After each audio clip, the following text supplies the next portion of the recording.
श्रियकान्ताय कल्याणनिधये निधयेतिनाम् श्रीवेङ्कटनिवासाय श्रीनिवासाय मङ्गलम्।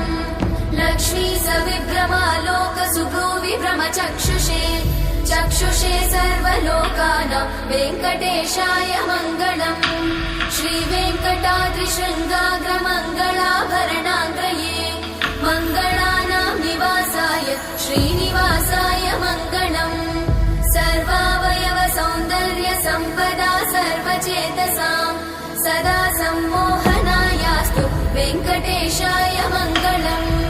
नित्याय निरवध्याय सत्यानन्दचिदात्मने सर्वान्तरात्मने श्रीमद् वेङ्कटेशाय मङ्गलम्।